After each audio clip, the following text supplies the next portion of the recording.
back to back, popping, and here we are again. What's up, brother? It's been a long time since we last talked, but we live again. For sure. What's going on with you, Vic? Oh man, just another day off the calendar, another chance to dive into some I guess overcooked topics. Right. Overcooked, but like not seasoned properly. Understood. Yeah. So go ahead and go with it then. Yeah, no, you lead us off today, man. You brought this to me, and let me say what I say before I let you, what I'm saying, take us down the path that we need to go down. For those of you that's tuning in, welcome to another episode of Beyond the Algorithm. I'm your host, Victor Vinciant. This is my co-host for this episode, aka the Big Cav Show, Cavi Wallace. What's going on? He's been riding with me for quite some time and watching the content grow and always supporting. He every now and then he'll jump out of the bush and say, let's get on the camera and let's do some things. You know what I'm saying? No, nothing strange though. We just want to talk about solving problems, And so he hit me up the other day and said, I'm tired of black men being the sacrificial lamb for all things black, because we are part of the demographic of the black man that cares about doing the right thing. We got obligations. We got people that depend on us. We don't have time for nefarious activities that jeopardize the safety and security of the households that we're responsible for. We're some married men. We're older. We're approaching middle age. We almost half 100. Yep. And we're at the stage in our lives where we're trying to capitalize off of our experience, trying to impart wisdom as we go. And along the way, we still have to continue to separate ourselves from negative stereotypes, and not even from other ethnic groups. We have to separate ourselves from ourselves sometimes, and it's gotten to the point where some of us are almost unrecognizable to each other, until we have certain conversations. Even then, like even our history, right? Like let's take a step back and think about how did we come in contact with each other, and what we thought, or what at least what was said, whatever social media narratives have, to this point right now. And it's really easy to poison people's ears and eyes with what they think based on their projections. And we talk about this all the time, but this is the era we're in terms of like how we decide what's valid and what's not. And there's been plenty of social media content creators that's getting roped up in scams and everything else. So we have to be careful about what we give attention to. But unfortunately, it's easier to draw a large group of people with shiny objects versus the more difficult topics. I've said countless times, people are more comfortable with talking about eating ass than solving problems. Right. So I've come up with multiple ways to say why women are the problem or why men are the problem. Even had to write books about this stuff. This stuff has been studied, discussed at length, beaten into the glue factory. And now we are at a stage where we have to ask the question, are black men the sacrificial lamb of the community? Because if we get blamed for everything and get none of the credit for the success, then are we just meant to take L's? Is that what it is? Yep. Is that where we are? Yep. Like, do we not deserve better than this? Right. And I'm okay with it if that's the point, because like if everybody's okay with it, I want to fight it. I want to push back. I want the smoke. I want to beef with anybody that don't align with the same ideas. I don't care how they feel about it. I want to argue. Because if you're gonna blame me for everything, then I need to be able to scuff you up too. Absolutely. I think that's fair. You know what I'm saying? So like even now, like look at the thumbnail. Let me put the thumbnail up here. you know. I'm gonna take us off for take us off for a second. Let me see the thumbnail. A matter of fact, I just put it on the overlay, you know, because I can do it that way. Yeah, look, that's what I meant to do. I thought I was in the overlay spot. That's how hot I am. I'm in the wrong spot clicking. Right. In the wrong spot. Today's topic is the black man the sacrificial lamb? All right. And look at my man. He cooked. My man still cooked over there. You know what I'm saying? Yeah. We over there looking tender. He got a tear coming out his eye. Man, he hurt, man. He hurt. He definitely hurt, man. He definitely hurt. All right, so let's go ahead and get into it.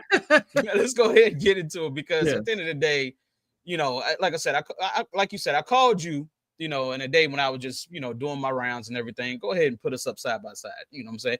But called you when I was doing my rounds and everything, and I said, yo, man, let's do a show on the black man being the sacrificial lamb of the black community. And what I said really was the good black man. So we're gonna kind of separate, you know, ourselves from what I call degenerates, and good black men that are, you know, 90-degree men, you know, standing on 2 feet like humans, not acting like a bunch of fucking animals out here, right? So what I meant by that is good black men who care about the community, who care about our people, who care about black people, that want to see us as a whole do well. What happens to us is that we get used and abused by our community. And what I mean by use and abuse is there are a bunch of degenerates out here. We're going to say this first and foremost. Let's just say the degenerates are in the vast minority. If we're going to put them like in a percentage out of 100%, we'll say probably somewhere between 5-7%, something like that. You got a very loud minority of men who ain't shit, who speak for all of us as black men. So whether you're a faithful man, whether you're a man that's supportive to your wife, to your children, to your family, to your community, whether you're, like I said, a 90-degree man, you know, standing straight up as a human, not any, you know, animalistic attributes at all. If you are that type of black man, we get drowned out by this vast minority, this like I said, 5 to 7% of us that are a loud minority because they're doing all the fuck shit out here that is creating the turmoil in our community. So to give you an example, most black people in America get up, go to work, collect their hours, the end of the week or end of 2 weeks or end of the month, you get paid, pay your bills, go out here and enjoy life as much as you can, take your vacation. We do everything that every other race of people do, right?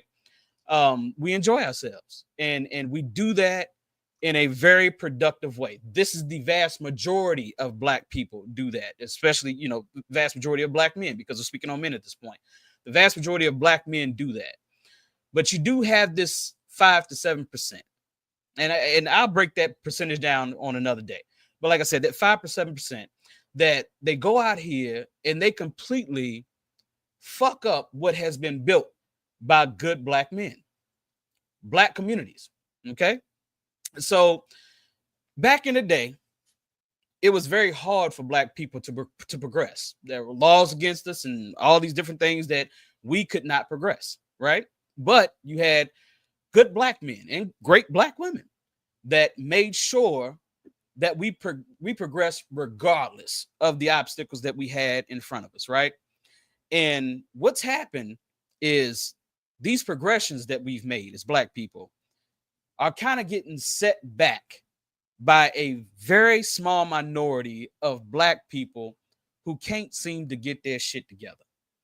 So what I mean by the black man, the good black man being a sacrificial lamb to the black community is all this hard work that we do in community, whether you're a coach, whether you're a mentor, whether you're a teacher, whether you're just a father, whether you're the neighborhood father, doesn't matter. All this hard work that we do gets muted and covered up by the dumbassery, degeneracy of this 5 to 7%. these 5 to 7% out here that's out here doing nothing but fucking up the community. What I mean by that is, like I said, most black men go out here and work, or they entrepreneurs making money that way. You got these dope boys out here that fuck up the community. Whether take it back to the 80s and 90s, you selling crack and heroin and doing all this crazy shit in your own community. There was biological warfare waged against black people back then. Okay. And the only way that biological warfare could get through to the black man is it had to have a set of nuggers that were willing to allow all this to come into the black neighborhood. Just imagine that you got heroin handed to you by the government. You got crack handed to you by the government. Hey, nigga, go out here and sell this heroin. Go out here and sell this crack.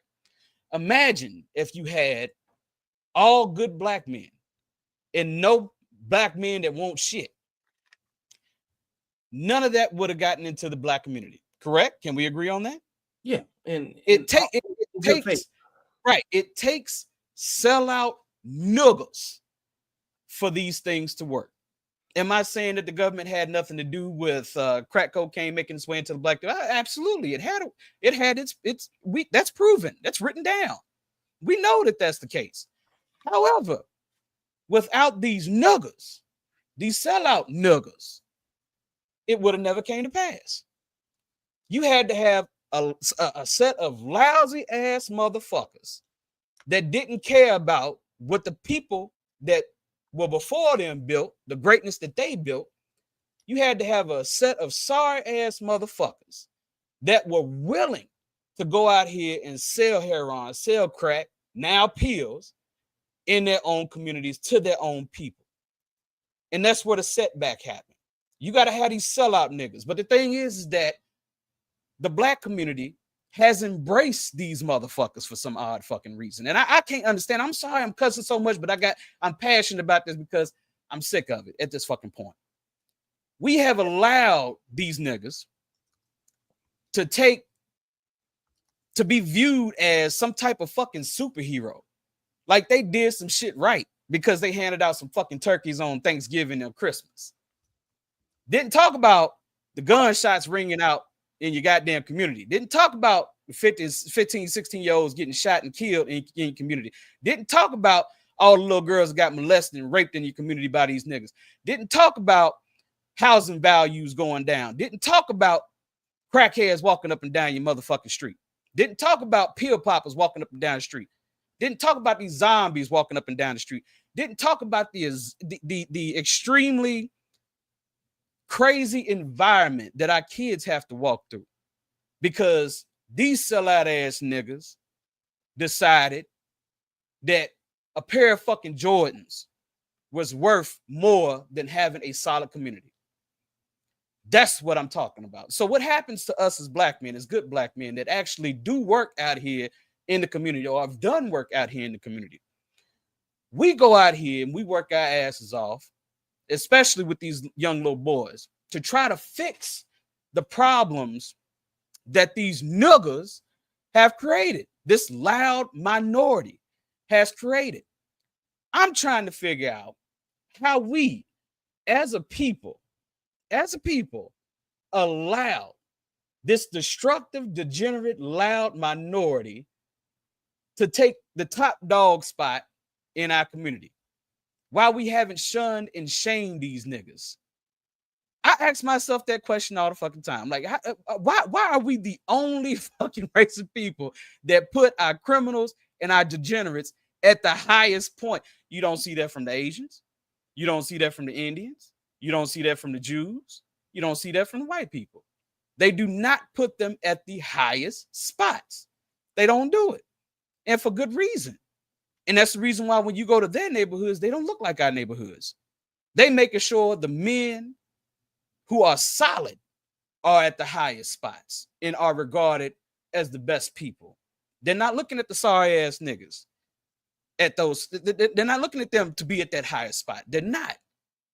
So what I'm saying is, like, when you have all these young black boys out here being raised by single black mothers. Now, let's go back to percentages. Most single black mothers raise productive citizens. Can we agree on that? I don't know. Not arbitrarily. I think let me give you the numbers. Okay, give me some numbers. Yeah. So if 70% of black boys are raised in a single family household, and basically they say raised by single mothers, 70% of them, right? We're going to say that less than a percentage of those come out to be killers. And me and my boy Donald, we ran the numbers one time. I think it came out to like 0.0017. It's a very small percentage. It's a very small percentage of that. You know what I'm saying? So the thing is that we listen to the metrics of them saying, well, most black boys who are in jail are raised by single black mothers. Okay, they flip the macro. They flip the macro in that. They make it look much worse than what the fuck it is. Yes, that may be the case, but how many black men are in jail, comparatively speaking, to how many black men are not in jail? The criminal element total for America's population is 3% of the entire population. So there you go. So there you go. Then when you start talking about like a tenth of a tenth, it's a very insignificant number in terms of the big picture. You know, very insignificant number. So the thing is that we have to agree that most single black mothers raise upstanding, productive citizens. They do. You can argue all you want, but the fucking numbers tell you something totally goddamn different. You know what I'm saying? Don't always get trapped into the algorithm, because that's what we're doing. We get trapped into the algorithm, and it's not just black people, it's white people, it's everybody else. You got this new thing out that they're calling black fatigue, which they've turned that word around. Black fatigue was the experience that black people had in this country, that racism and prejudice and all these things were blocking us from gaining access to certain things. That's black fatigue. Now what they have is they have this thing saying black fatigue, women wearing bonnets, women out here twerking, YNs out here shooting up the block, teenagers out here 300 at a time, doing a teenage takeover in major cities, things like that. Now, this is the thing, because we have created our own algorithm. Flipping through a phone, we've created our own algorithm. We have created our own reality, which isn't reality at all. Because if you watch the quicks or the reels or the YouTube shorts for more than a minute of positive things that black kids, black people are doing, then that's what you're going to be fed. You're going to create that reality for yourself. You're going to create that reality, right? So what I'm saying to people is clean your algorithm. For one thing, you have to clean your algorithm, because if you don't clean your algorithm, you're going to think that black people are going fucking crazy. And that's not the case. That's not the case. I live in a predominantly black neighborhood. My mother lives in a predominantly black neighborhood. I can say you can go outside on any given night and not hear a gunshot. Okay? I can say when there's a news article released or some type of news story released, I can say that shooting didn't happen anywhere near this house or my mother's house. It didn't happen anywhere near that. You know what I'm saying? It happens in a certain area, and it's every fucking time pretty much. It happens in the same type of areas, and those areas are collectively populated by a bunch of dumb motherfuckers. I hate to say it. Now, it's not all dumb motherfuckers. Like I said, it's the selected minority, the loud minority. You might have 20 kids in a neighborhood, and they shooting up the block constantly, shooting at each other constantly, doing dumb shit constantly. But you got 2,000 to 3,000 people living in that same neighborhood that ain't doing shit. Going to work every day, paying their bills, chilling, eating dinner every night. They ain't worried about none of that shit. But you got these 20 rascals out this motherfucker doing all kinds of dumb shit. And it makes it seem like everybody in that neighborhood is doing everything dumb. No, most people ain't doing that shit. Most people ain't doing that shit. So going back to saying black men are the sacrificial lamb, we are out here working and doing what we can to make sure that we get in front of these young men, whether it's coaching, mentoring, doing whatever you got to do. We're getting in front of these young men. We're talking to them. We make sure they're loved. We're making sure that they're cared for. We're making sure that they see some type of positive black imagery in front of them. What happens unfortunately, is what's been glorified is pushed in front of them even more. So I can't take what I'm seeing from Coach Cav. I know Coach Cav love me. Coming to practice, he give me hugs, he pick me up, give me hugs, he feed me pizza, he give me drink. You know what I'm saying? He out here training me for free. He doing all this stuff. Oh, Coach Cav is a wonderful guy. And those young brothers who remember me from back in the rec days, they love me for that, bro. Whether they out here running the streets or not, they love me for that. I done seen them out here. Coach Cav, what's going on, man? What you doing? How you taking care of yourself? Yeah, I'm taking care of yourself. Boy, I heard you out here doing some crazy shit. They look down. They start laughing. Yes, sir. You know what I'm saying? Okay. All right. Well, straighten it up. I don't care what you got to do. You need to straighten it up. If I can help you in any way, shape, or form, I'll help you in any way, shape, or form, but you got to straighten it up. So the thing is that we're out here doing this hard work, trying to get these kids to follow the straight and narrow path. But unfortunately, we are being suffocated by degeneracy. This voice, this beautiful voices that we have as positive black males is being completely suffocated by degeneracy. And what I'm asking of the black community is, at what point do we stop this? At what point do we say, let's put the good and the righteous at the top and leave that degenerate shit at the bottom? I'm not saying that I hate a dope boy. I'm not saying I want him to go to hell. I'm not saying that I want him to get killed. I'm not saying any of that shit. But what I'm saying is, you don't deserve to be the top of the motherfucking totem pole. You at the bottom of the totem pole. Though you got a lot of money because you selling all this dumb shit and you don't give a shit who you hurt.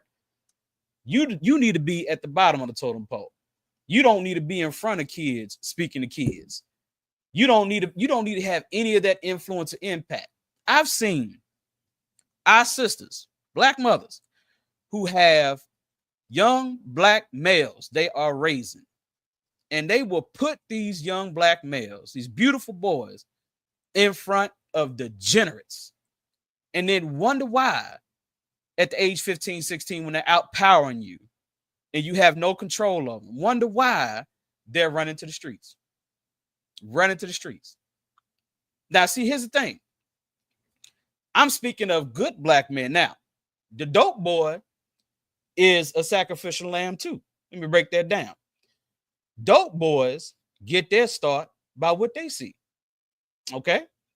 A dope boy ain't putting dope in his hand by itself at the age 10 or 11. Somebody putting that in his hand, correct? That's correct. Okay, so you got these OG niggas out here, these motherfuckers that we put at the top of the totem pole that everybody's supposed to fucking respect for some odd reason. You got these OGs feeding these young boys these drugs and saying, hey, man, you don't want to live poor no more? Go out here and sell this shit right here. Go ahead, sell these pills right here. You can make $1,000 a night. All right, make $1,000 a night. I understand how that would lure young men into getting into that type of game. I understand how that would lure them into that. Okay. So not only that, but once a young boy starts selling drugs and start making money, this is why he's a sacrificial lamb. His family don't fucking love him. I'm gonna tell you why. Because when he's making that much money, everybody got the hand out. Everybody got the hand out. Now, do you have mothers out here that will look at her son that's bringing in $1,000 a night and say, don't bring that shit into my house? Yeah, you saw it on Scarface, Tony Montana's mama. Tony came in there with that fat ass knot, laid it down for Gina and said, hey, here's some money. What the mama do? Pick that shit up. We don't want your dirty money in here. We don't need that blood money in here. That's a mother that loves her child because she knows that the drug game only ends in two ways, either hell or in jail. You either going to be dead or you're going to be locked up. And she know that. Biggie Smalls, you go back to that movie, Notorious. What did his mama do when she found that shit up under his bed? Kicked his ass out. Get your ass up out of this motherfucker, nigga, because I taught you better than that. You ain't got no business coming up in here selling crack and all this shit. You think I'm going to take this money from you? No, get the fuck out of my house. That is a mother that loves her child. Now, what you have is you have mothers out here that take money from their sons who out here selling dope. Man, talk about it. They take money from their sons that's out here selling dope. So if you're taking money from your son that's out here selling dope at a very early age, or shit, even later on in life, you don't love your child because you know in the back of your head there's only two ways that this ends. Either he's going to fucking die, or either he's going to get fucking locked up. Right. Those are the only two conclusions that you come to. Everybody, the drug game is undefeated. Didn't you say that yesterday? Yeah. The drug game is undefeated. You know what I'm saying? It's that shit is a $1,000,000. Yeah. Nobody has survived this, man. You know, when I talk about the grain, you know, when people say go against the grain, you know why they say that? Because the grain is undefeated. It is. The grain is undefeated. Everybody's been trying to go against the grain and they never win. It's not designed for you to win. It's the grain lets you know you're going probably the wrong way. Right. Absolutely. In most cases, you know, because you've just done the assessment of everything, you know. Right. So like I like putting definitions around things because what we're talking about is behavior. You hit the right points. You brought up the loud minority and use words like degeneracy just to separate everything, right? But you know what my definitions are. You know what I'm saying? We got discipline and undisciplined thinking. Of course. That's it. Right. You know, and then you either sexually disciplined or sexually undisciplined. You either emotionally disciplined or emotionally undisciplined. The most undisciplined people represent the degenerates. Right. And low-level learners reproduce with low-level learners and make more low-level learners. And they share the same activities. They learn from each other because what you have to do in your household is protect your people, your home, your children from the degenerates. Right. Because the degenerates don't know that they degenerate. They have no clue. They have no clue. Right. Like, you know, I used to think, you know, like when you're learning when to go tit for tat and when it's, you know, picking your battles, right? You think you're going to get even with a dummy. You can never get even with a dummy. No. They don't even have a playbook. No. You over there trying to use like your best scheme, and they just showed up and just did whatever they wanted to do. It's like trying to swat at a net. That's it. It don't matter how strong you are, how fast your hands are. It's a net. It's moving like this right here, and you're not gonna hit it. Right. So it's you got a couple options. You either go in the house or you get something that, I don't know, like a bug zapper. You find a better tool to kill than that. And one of the things about Black people that I've had to study, that we've all had to study to get to a point of understanding how to pick your battles with us, is you got to study your family and you got to study the people that studied us. Right. Absolutely. Like, people don't like talking about eugenics and you know, Margaret Sanger for the racial connotation that surrounded her research. Right. We only bring up the Tuskegee experiment when we talk about, you know, like the amount of damage that came from, you know, sterilizing Black men and women with syphilis. And this book, a medical apartheid. We've Mass Incarceration by Michelle Alexander. You know, 13th, all of these social justice you know, like narratives that go along with the greater picture about how much trauma has been really inflicted on the Black community. Now that we got that, right, we have studied people that have studied us. So now we have to accept some of their research as being absolute truth. Yeah, absolutely. Because they know your behavior, they know your tendencies, they know how to target you. So we got all of the data from the prisons. We see the numbers in the schools. We get the education outputs and data. And you can look at childcare. You can look at census. You can look at abortion clinics. You can look at so many different institutional records. Right. And tell where we got the most problems at. And where they're likely to occur again.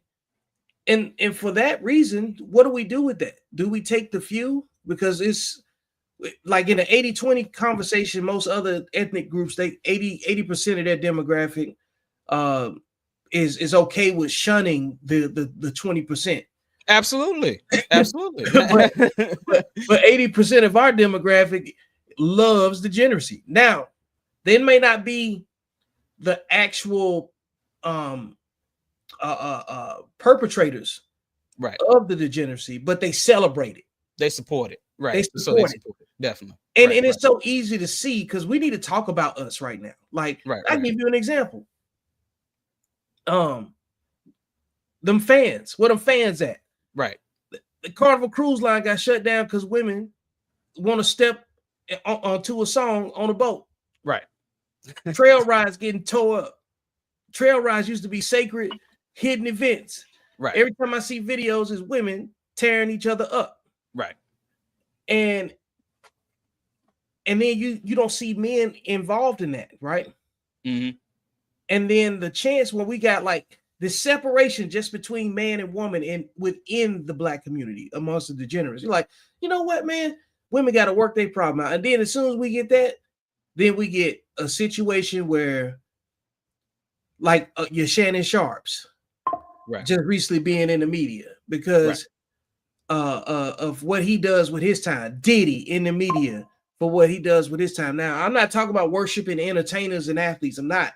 I'm just looking at the example of it because people study us. Right. And it's easy to discredit someone that has a repetitious pattern that doesn't occur nearly as much anywhere else. I'm not saying Indians, Asians, or anybody else. They just don't celebrate it. Right.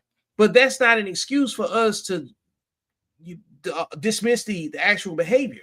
Right. And the truth of the matter is, it just goes to show you how fragile the Black man's credibility is, that we can use Shannon Sharp or Diddy or anybody that R. Kelly, Bill Cosby, we can use all of those examples just to discredit the integrity of the Black man.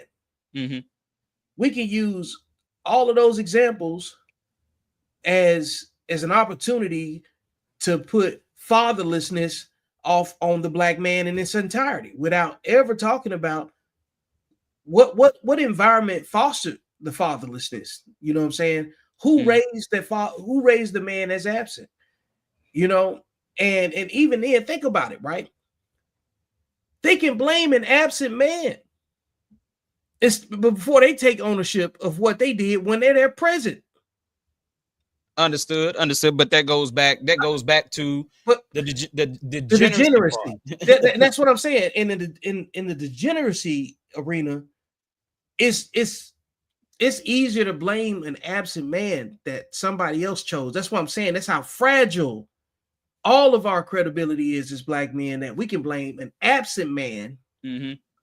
You can blame a man that's on TV. You can say all men cheat. You can say Black men ain't this. Right. You can say the Black woman can say I make more money than the Black man, but we still part of the same ethnic group or racial group that is in the lower tier, you know what I'm saying, of economics. Yeah. So we getting blamed where we're only separated by a couple $1,000s.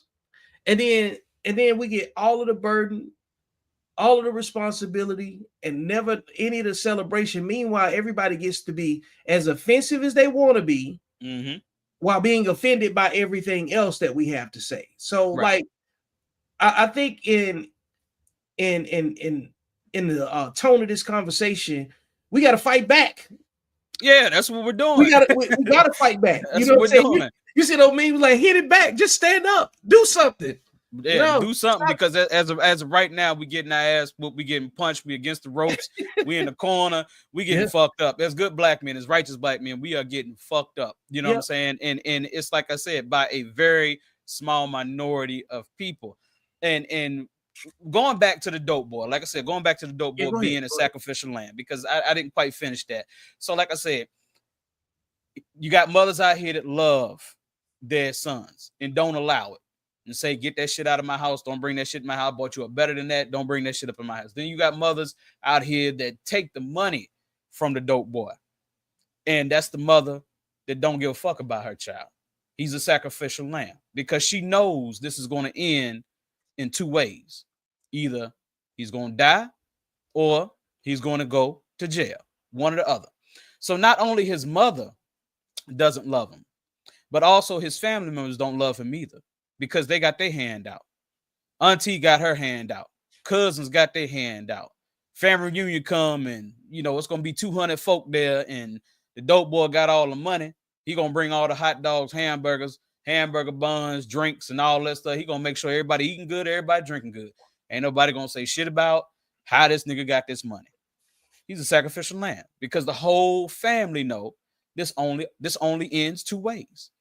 It ends either in death or incarcerated. I'll tell a dope boy this. If a dope boy watching this, or a young dope boy watching this, because I do got some young boys on my page. If a young dope boy watching this and you making your money, don't give nobody shit, because ain't nobody gonna spend a night in jail for your black ass. Ain't nobody going 6 feet under for your black ass. Your mama ain't gonna do it. Your sisters ain't gonna do it. Your brothers ain't gonna do it. Your cousins ain't gonna do it. Aunties, uncles ain't gonna do it. Ain't none of them gonna do it. Keep your money in your fucking pocket, because ain't none of them niggas gonna help you along the way for the shit that you're about to face. None of them. You're a sacrificial lamb. Nobody loves you. Everybody's looking at you because you got the money. I think what's my man's name on the clips? What's it? No Malice? Yeah. They just did an interview with that brother. He said nothing wrong with money. He said there's this misconcept of what the Bible says about the money. He said money is okay. Money is how you survive. Money is how you get things done, how you provide for people. It's the love of money is what the Bible says don't have. Don't have the love of money. Me and my boy Wabu talked on his podcast a couple of times. He said that he feels like that money is God to black people. It is God to black people. We will do anything for money. And these boys out here, this dope boys that's risking their lives and risking their freedoms, are sacrificial lambs because we will do anything for money. We don't give a shit about you. We don't give a damn about what happened to you. Yeah, we'll sit here and once you get your head blown off and we scrape you off the goddamn sidewalk because somebody shot you with 32 rounds, we'll come out there and do a candlelight visual for you, release some balloons. They say, oh, everybody loved Tay. He was a good man. He was da, da, da, da, da. These niggas still living. They're going to keep having them family reunions without you. They're going to keep having them cookouts without you. Your baby mama going to go out here and fucking suck another nigga and do all this shit without you. Your mama going to keep living her life. Your auntie, uncles, cousins, they're going to keep living their life while your ass dead. And you done gave all this money to all these motherfucking niggas thinking they love you. They love the money. You a sacrificial lamb. I need every dope boy watching this to know that you are a sacrificial lamb. The only time you can say your mother love you if your mother said no. You are not selling that shit while you around me in this house. You are not gang banging in this house. You got to leave. That's the only time you know if somebody love you. That's it. When they're against what you're doing, because they know how it ends. Once again, ends in jail or 6 feet under. One or the other. You're a sacrificial lamb. So not only are good black men sacrificial lambs, dope boys are sacrificial lambs. And at the end of the day, black men, we got to speak on this. We got to speak on this. As good, righteous black men, we got to say, enough of this clown shit. How long we going to fall for the goddamn okie doke? We keep on saying, oh, the white man putting this in my way. Or the white man doing this. The white man only gives us entertainment that degrades us. Why is that saying that you got to watch it? Is that saying that you got to consume it? Is that saying that you got to buy it? If there's a food out here that the white man came up with that was delicious, however, 100% of the time that you ate that food, it gave you cancer. Would you continue eating that shit? The answer is no. And if you did, you a fucking fool. So at the end of the day, if you keep falling for the same damn tricks over and over and over, you have to ask yourself, if this person, this white man, all-powerful white man keeps tricking me to do silly shit, is he smarter than me? Ooh. Is his IQ higher than mine? Will you blame everything on the white man's obstacles? That's what you're admitting. You're admitting that this white man is smarter than you. because you can't make your way out the obstacle. You can't make your way out the maze. You can't make your way out the system. So this white man is smarter than you. That's what you're saying. When you say that his obstacles are in your way constantly and you keep doing dumb shit because this is all they're feeding you. Ain't that what you're saying? I mean, I need some feedback on that. Ain't that what you're saying? Oh, see, now we don't want to talk about that. We don't want to talk about, okay, is the white man smarter than us? Do they have higher IQs than us? We don't want to talk about that. It makes us uncomfortable. Oh no, is he really saying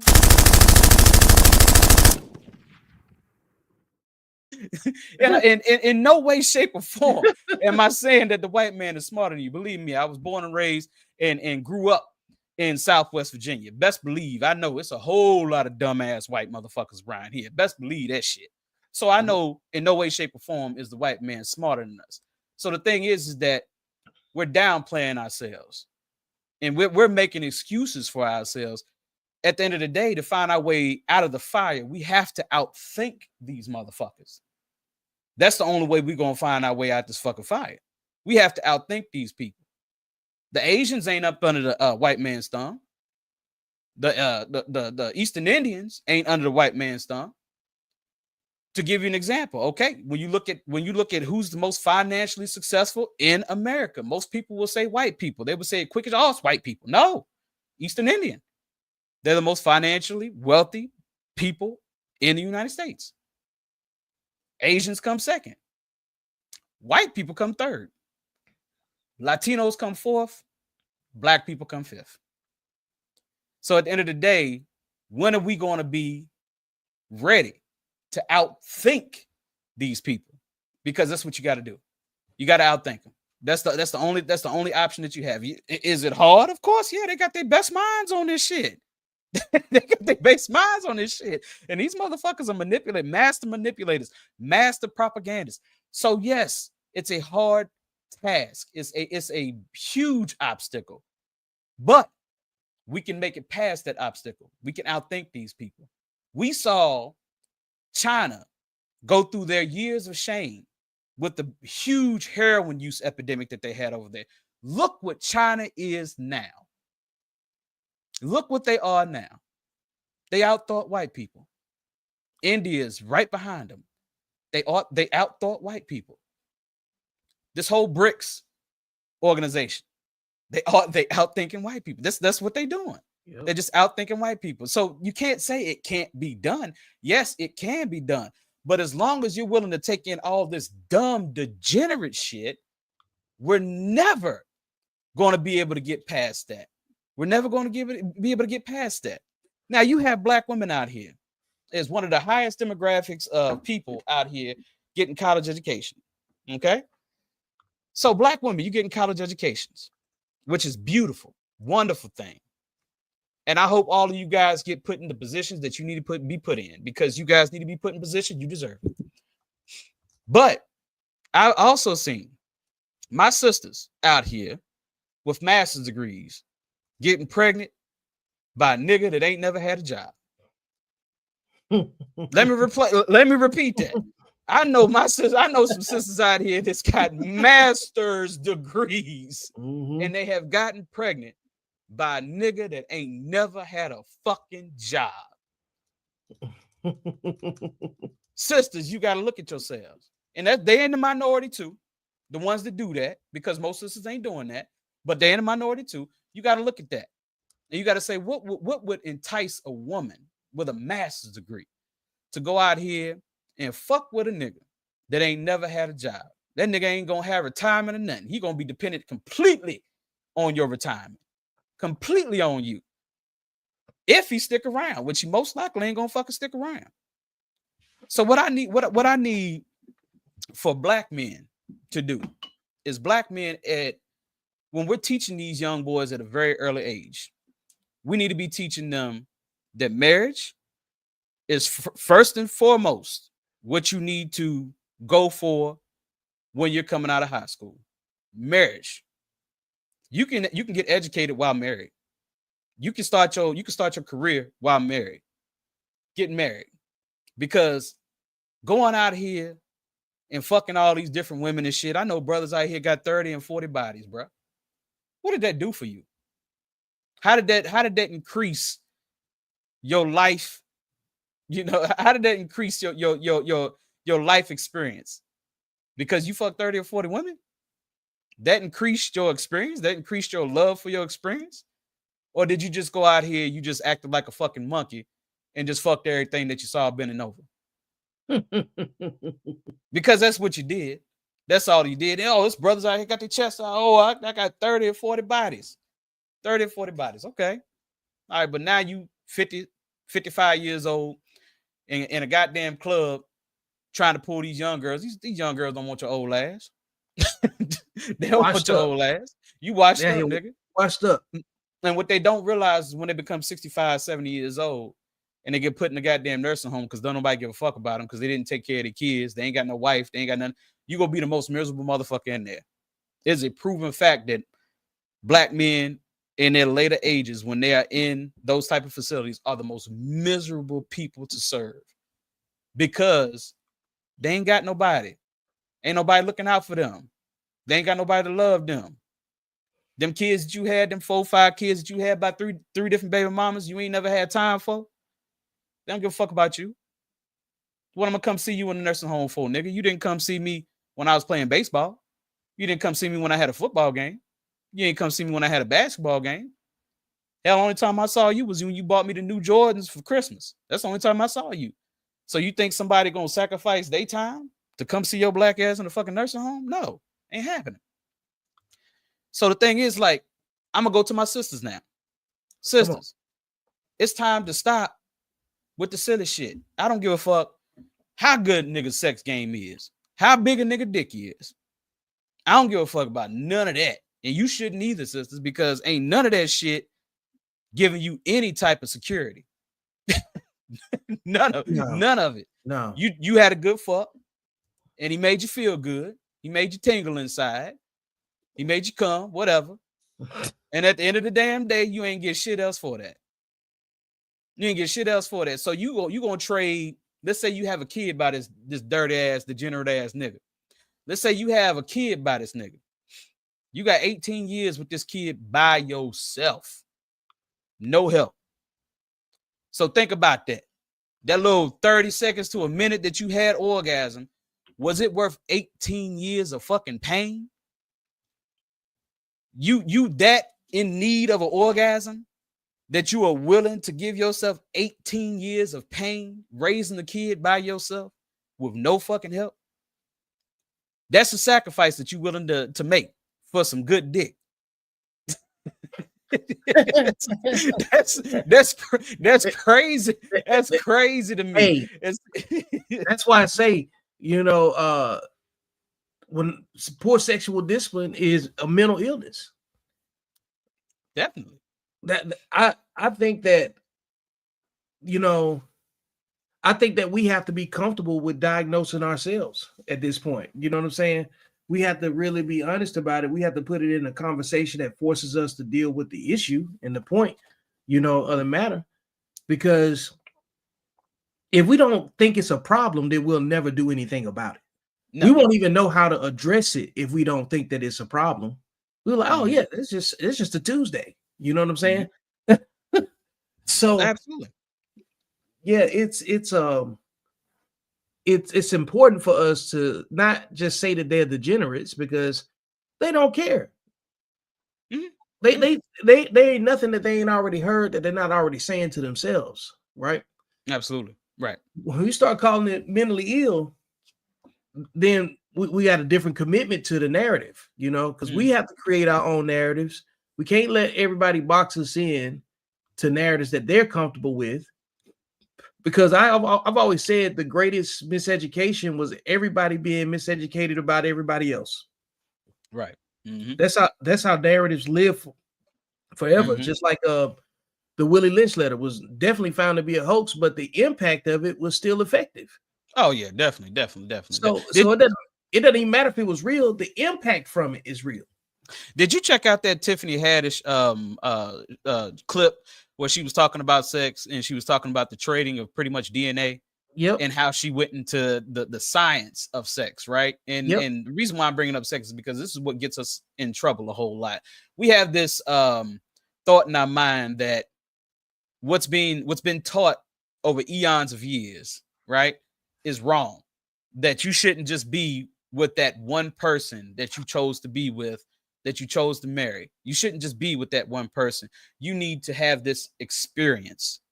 And see, the thing is that this experience, this sexual experience that they're telling us that we need to actually experience is scientifically fucked up, because we're trading our DNA with so many people. Now, men have this whole thing in our mind that, well, women aren't transferring anything to us. Okay, I can tear down that real quick. How does a straight man get AIDS? See, don't nobody want to ask questions like that. When men say stupid shit like that, oh, women aren't transferring anything to us. How did you get AIDS, nigga? How did you get gonorrhea, nigga? How did you get chlamydia, nigga? How did you get herpes, nigga? How did you get all these STDs that you got out here, nigga? If a woman wasn't transferring anything to you. So you don't know the science behind sex. And so that's why we're so reckless with it, is because nobody's ever explained it to us and said, this is the science behind sex. This is why the Bible and the Torah and the Quran say that you should only be with this one person. Yep. Limited sexual contact is important. It is important. And see, like I said, when you got men and women out here making bad conscious decisions over sex. Yep. Because let's just be honest, that's what we're doing. That comes from experience. If you've only had 2 people that you've had sex with in your whole life, you've only had 2 experiences, right? So those experiences is probably going to be somewhere around okay to good. Now let's say, pick up the numbers. We're going to go from 2 people to 20 people for men and women now. In those 20 experiences that you've had sex with somebody, at least 2 out of the 20, somebody has knocked your top off. I'm talking about a man has experienced this woman who has just fucked him so good that he can't think straight. And he just do dumb shit because he just can't think straight. She done fucked him so good. Same thing for women. 2 men that did knocked her block off. Oh, orgasm every damn time. So the thing is that you're longing and you're looking for that now that you have experienced that. That's what a lot of what Tiffany Haddish was saying. Those experiences that you're having. Now you're looking for that. So now, as a brother, you find a good woman. She doing everything good for you in the house. Peace. Your house is peaceful. She's soft-spoken. She's wonderful. She's doing everything a woman should do. But guess what? Head game ain't where it need to be. Pussy ain't as wet as it need to be. Sex game ain't top tier. So now this man got to go out here and find that from a freak ass bitch that he done seen up in a club some damn way he ain't had no business being. Now he done cheated on his wife that's done everything right for this gratification that he's felt before, because he's longing for that because he's had so many sexual partners. And check out what the mistake he made. So you see, go ahead and read what's on the screen right there. Men must exercise sexual discipline to be seen as credible leaders and maximize their opportunities. This is true. This is true. And then when he step out, he make that. Sexual undisciplined dating decisions ending negatively. Right. So at the end of the day, like I said, it is a limit to everything. You can have a Big Mac once in a while, but if you eat a Big Mac every damn day, you're gonna fucking die early. You go from Big Mac to Big Back. Big Mac to Big Back. You're gonna die early. You know what I'm saying? So at the end of so at the end of the day, man, between men and women, this needs to be taught at a very young age amongst Black people, how important it is to save yourself for the person that you really want to be with, because you don't want to be trading DNA and making soul ties with people that you ain't got no business making soul ties to. On that note, everybody's sitting here talking about these women out here crazy. Well, so are the fucking men. They ain't no goddamn different. Both of them crazy. If they got them high ass body counts, they both crazy. Say you need to fast. you need to get this shit out your damn system. Is what you need to do, because you got all these different DNAs and all these different souls. You can't even, man. Men that's promiscuous are untrustworthy men too. Absolutely. Wasn't it David Banner said I can't work with a nigga that cheat on his wife? Well, in general, they got the mindset of the women that they chase, because it's only so you can only think a certain type of way based on what you consume and what your activities are geared towards. You're going to act like the thing that you're pursuing. Right. So truthfully, a promiscuous man has the accountability of a woman, especially if he got a whole bunch of kids, you know what I'm saying, and a lot of relationship issues that's always coming back to him. Even when he's sitting still, he can't even relax because his phone going off, because one chick crazy over here, one chick crazy over there. And then on top of that, you got a lot of all of them. And I ain't saying you have to, but if you're dealing with a guy that don't have no boundaries with himself, and he'll lie. If he ain't got no boundaries with himself, he'll lie to anybody. He gonna lie to anybody. Right. So you can't trust somebody that you lied to anyway. Why would you? So because you're looking at your lie. But you mentioned Tiffany Haddish, and I went and grabbed that video. All right, go ahead, Greg. Yeah, let's go ahead and listen to it. And here's my theory, and I could be completely wrong, and the internet probably gonna destroy me for this, but I think women that have more than 2 baby daddies usually have some sort of mental illness. Really? Yeah, because you're getting genetically modified too much. I think, okay, so this is what I know. Every time you get pregnant, right, there's stem cells that come from that baby, and them stem cells end up behind your eyes and your brain and your heart and your lungs and stuff, and help your organs heal while the baby taken from you. And those stem cells always stay with you, right? So that means that man is always in you. And that is why, the Bible says you will only desire your husband. Correct. This is why you gotta use condoms, because that baby better get up inside you, and the uterus is very porous, much like the mouth, right? So when anything goes up in there, it automatically the uterus starts to absorb it. It starts going through the vaginal walls and all that, and the blood, it gets into the bloodstream, right? And so, so it takes get in there. So it takes like 6 weeks to get a man out of your system if you have unprotected sex, and it's because he's starting to bind to your DNA, right?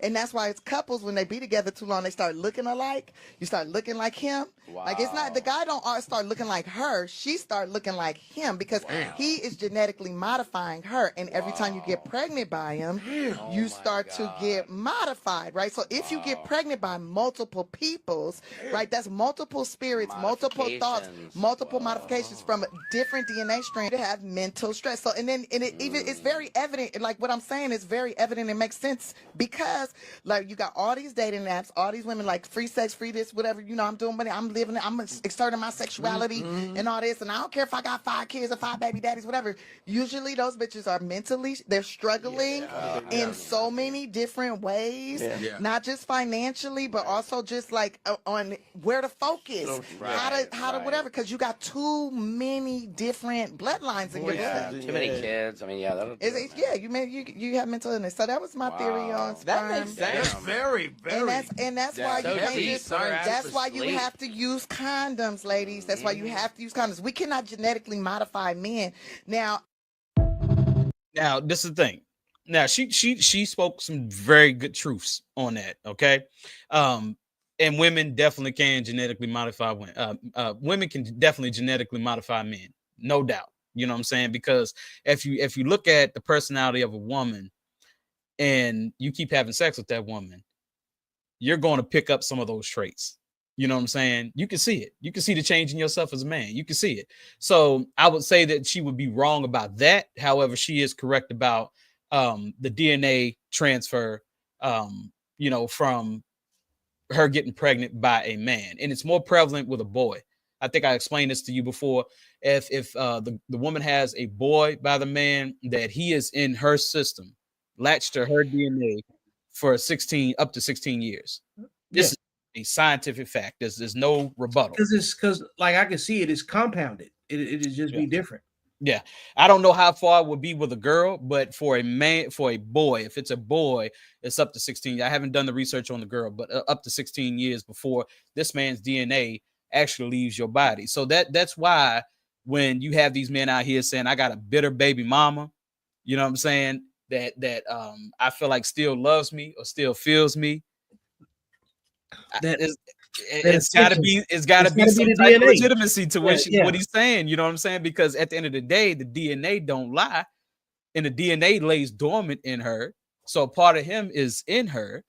So can she really, really chop this man off from her mental when he's literally living in her?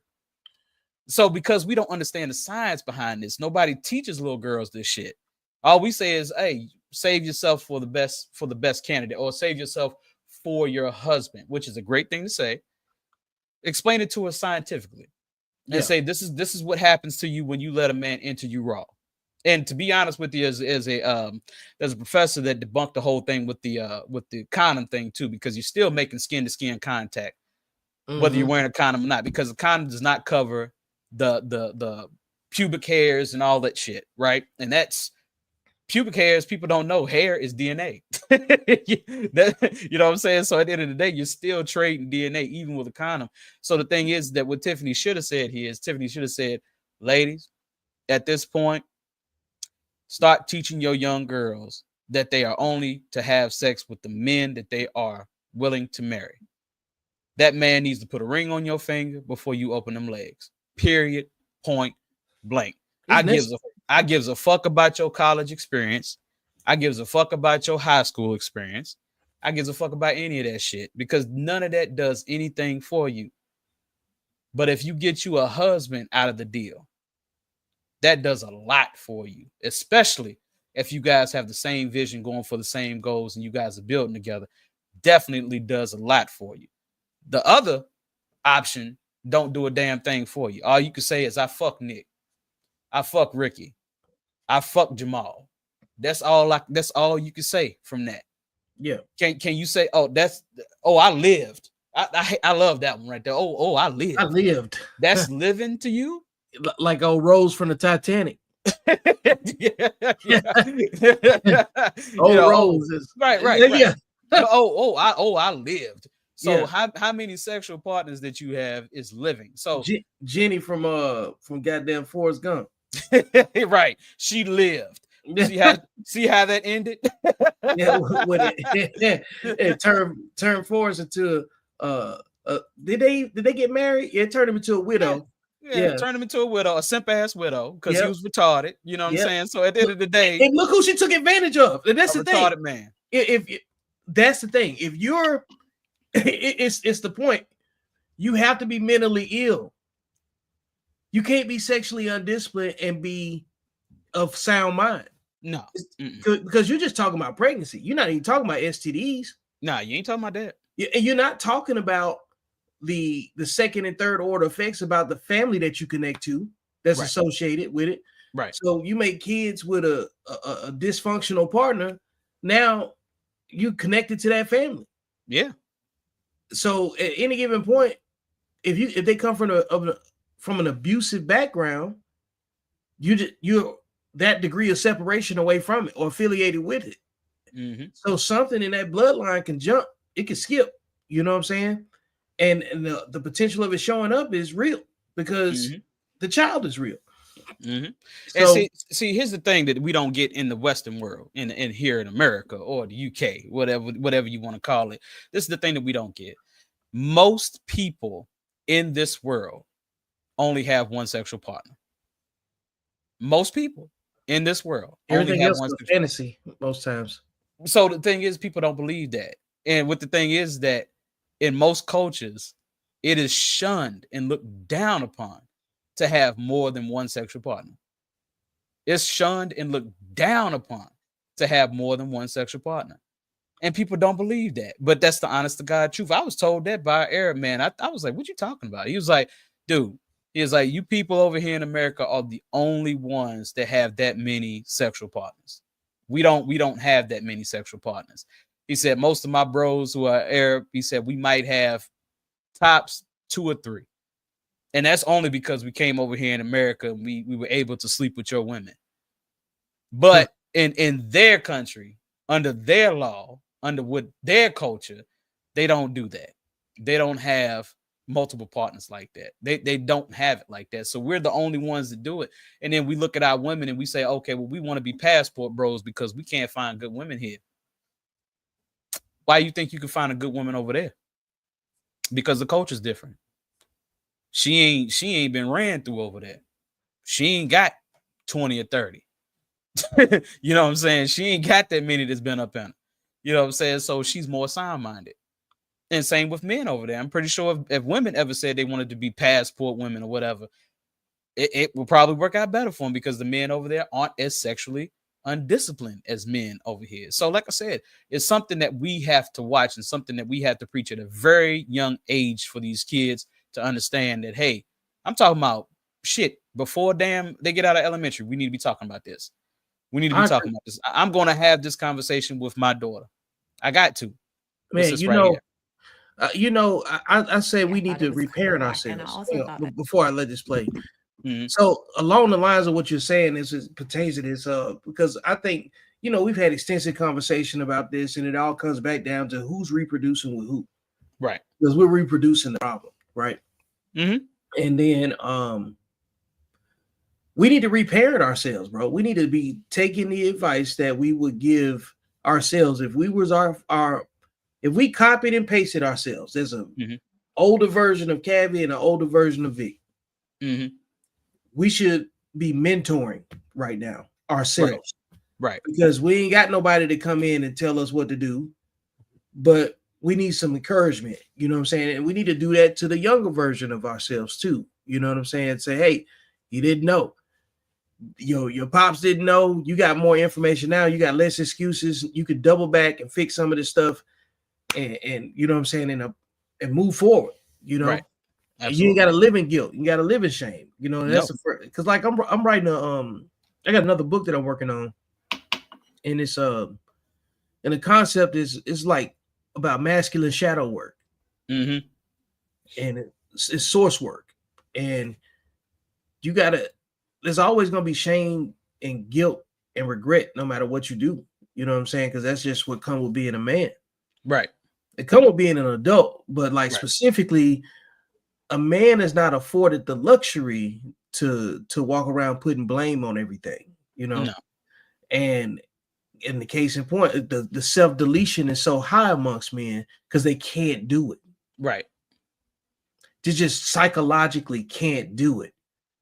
Because staying here physically and wallowing in it is going to lead to you being outside under a bridge, doped up, you know what I'm saying, and like in Kensington, you know what I'm saying, in Philly or any of these drug infested places. Those are men with serious mental issues, unable to compensate, and actually heal from it, right, for whatever reasons, a myriad of reasons. But I think that this particular topic is part of like masculine shadow work.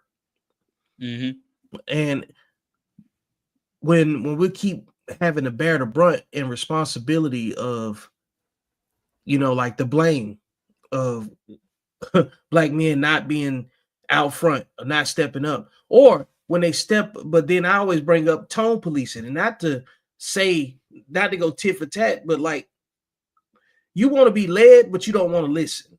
Right. You can't have it both ways. You say step up, but don't step right there. You say speak up, but don't say that. How about you shut the fuck up? You ain't got no solution, so be quiet. So, but then you get situations like this. There's a girl that said that she thinks that women who choose to have children are unintelligent. And while I didn't love her delivery, I thought it was kind of whack. And I also thought that she could have expounded a little bit more on her reasoning. I have to say I don't disagree with her completely on a fundamental level, because having children in America is an extremely dangerous choice. It can cost you your life. Having a baby isolates you. It limits your earning power. It renders you dependent on your family, your partner, or even the kindness of strangers for support. And should that support fall through, you could be left scrambling for survival. I barely survived pregnancy as a Black woman in America. I barely survived postpartum depression as a Black woman in America. And now to this day, I'm barely surviving parenting 2 children as a single mother. And the only reason that I have survived this long is because of the kindness that has been extended to me from my friends and my family. Without that kindness, I might not be here today. So when we analyze risk versus reward and think about the choice to become a mom in a country that hates women and hates single mothers even more, it's an extremely risky choice. Now, I want to also add that I don't think there's a correlation between low intelligence and women who choose to have babies. But I think a lot of us entered into that decision with limited information. And the more that we share that information with each other, the more women are choosing not to have children. That is okay. So the thing is that she's talking about having children. I don't think she or the person who made this originally, I don't think they were talking about having children in a made family. Yeah, right. Don't marry, but don't marry before you carry. Right. The other thing is too, she got a Caribbean accent, and most times, non-FBA,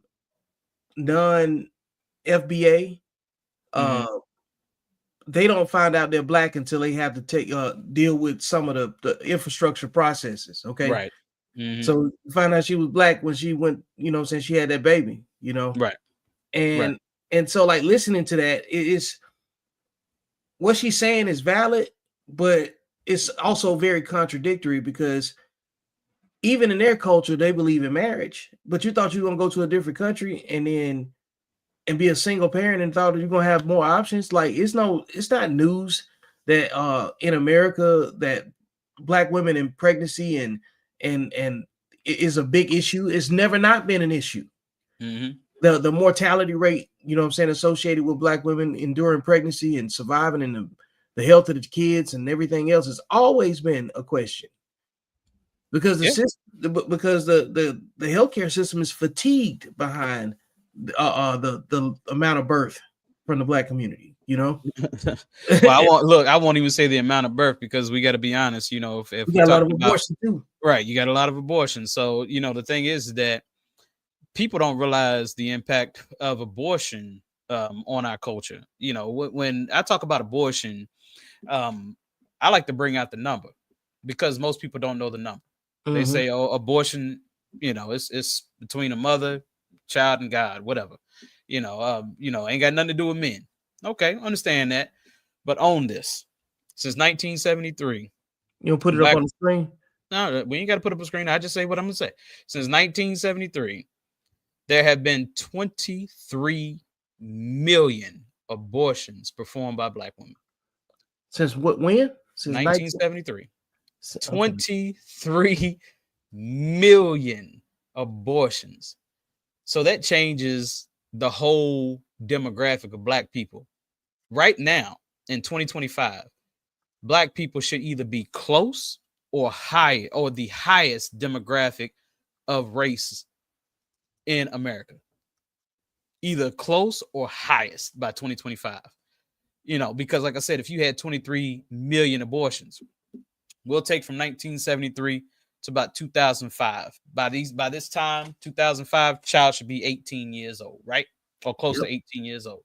Okay, so you're gonna take that 23 million and you're going to multiply that probably by 3. So you're going to have almost 70 million additional Black people walking on the land of the United States, if those women keep those kids. If those women keep those kids and their offspring reproduce as well.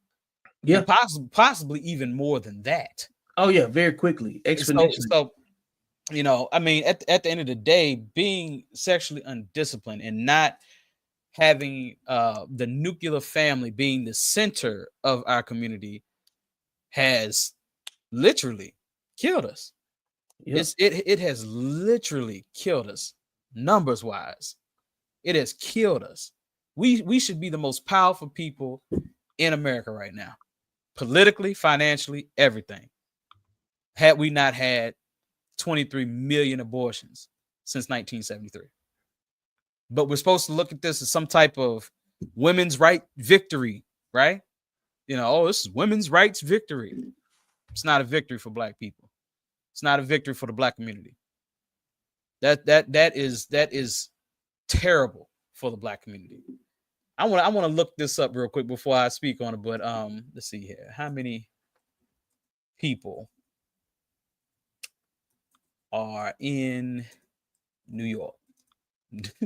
Yeah. You want to compare the 23 billion to so there are 8.258 million people in New York City. Now, I want you guys who are watching this to think about New York City. The first time that you went to New York City, did you witness New York City in its busiest hour from 9 a.m. or 5 p.m., people getting out? You remember the traffic. You remember all these different things that you saw in New York City. That was a surreal experience that you saw that many people in one place moving about. 8 million people in New York. I just told you that black women have had 23 million abortions. 8 times 3 is what? 24. 24. Black women have nuked New York City 3 fucking times. Let me repeat that. Black women have nuked New York City 3 fucking times. And when I say nuke, but what the hell, bro? And when I say nuke, I mean the nuclear bomb hit and killed everybody.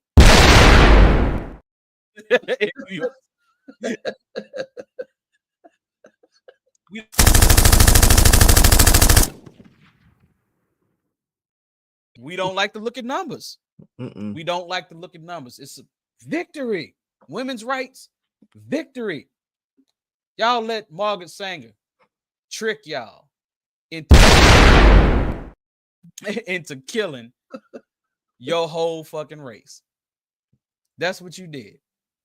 That letting Margaret Sanger, a person who had the Negro Project that wanted to exterminate as many black people as she possibly could, taking the advice from Margaret Sanger as a black woman would be the equivalent of Jewish people taking the advice of how to eat well from Adolf Hitler. Come on. It's true. It's so true. Yeah. Like it's y'all think this is a women's rights victory. But what the hell, bro? Come on in these comments. It might not be a whole lot of people watching by now. It's 11 o'clock. But like I said, come on in these comments and speak to me. Speak to me. Tell me how this is a women's rights victory for you. And tell me how it is. Because at the end of the day, all we had to do was preach to only have sex with the person that you marry. And that's it. But like I said, that's not only the responsibility of black women, that's the responsibility of black men as well. Because we only put that responsibility on black women. We teach our black girls to make sure, or we're supposed to teach our black girls to make sure that they're waiting for their husband before they give up anything. We teach our black girls that. We do not teach our black boys that. We teach them to be Prince Akeem. Soil your royal oats. That's what we teach them. Soil your royal oats. The risk is still there. The risk of STD that can kill you. The risk of having sex with a woman, having a baby by that you didn't want to have a baby by. That risk is still there. You know, so now your brother out here got 8 kids by 7 different baby mamas. I mean, you call yourself a father? You can't be. You can't be. It's impossible. Just with time restraint. You have to give your children time if you're a father. You know, people might not agree with everything Charleston White says, and I don't either. But Charleston White had a good statement that he made the other day. He said he is an undefeated father. I have perfect attendance as a father. Brother, I have perfect attendance as a father as well. There has not been a day where my child has woken up and not seen me throughout that day. and I've spent a lot of time with my children, right? Okay. So the thing is that men have to be taught at a very early age too, that there's a risk to you being promiscuous. And that risk is you being this lame ass nigga that we call deadbeat daddy. But you want to be called daddy. You want to be called daddy. You want to be called father. You want that label. But the thing is, homie, do you deserve that label? Do you deserve that label? Whether it's your children living under your roof or whether it's, you're co-parenting, do you deserve that label? How many hours are you putting into your child each and every day, making sure that you're training them up to be outstanding citizens and be productive and be the next generation of powerful thinkers of our people? Are you training your children to do that? I'm training and opening up doors for my young son because I want him to be a successful, powerful individual. I want him to outthink his competitors. I will be doing the same thing with my 4-year-old daughter. She is going to outthink her competitors. And to create a child like that, you have to be around your child. You have to be able to teach them these lessons. You cannot be dependent on a woman to do it on her own. That is reckless, and it's no good. It's no good. It is very irresponsible to leave that up to just a woman to raise your children and teach your children life lessons by herself. That is fucked up. That is completely fucked up. But we've taught these men in our community to soil your royal oats. Go out here and fuck as many girls as you can. That way, when you get your wife, you'll be faithful because your nuts is empty. Newsflash, brothers, we can produce until the day we die. Our nuts will never be empty. So if you become sexually undisciplined at a very young age, you're going to be sexually undisciplined for the rest of your fucking life. It's very simple. But if you got somebody on your side, family members, mother, father, that's teaching you, hey, control that thing down there, homeboy. You learn that at a very young age. You got a very small body count. If you can stay at 1, beautiful. Keep it under 3. I say keep it under 3 if you can.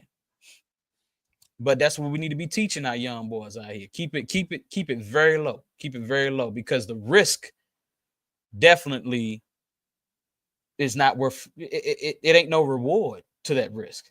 It's no reward to that risk. I have not seen a brother out here that has had promiscuous sex like that can say that he came out on top and didn't have some type of fucked up mental issues because, he been out here slinging dick all over the goddamn place. Yeah. You know what I'm saying? So at the end of the day, bro, like we have to teach our young boys. We can't just say teach our young girls. We can't just do that. We need to stop that shit. We need to stop putting all this on women. Women wouldn't be baby mamas out here if we teach our young boys the right way. Let me jump right there, bro, because I had a conversation today with one of my partners. Shout out to my man Spode. I think he's watching right now.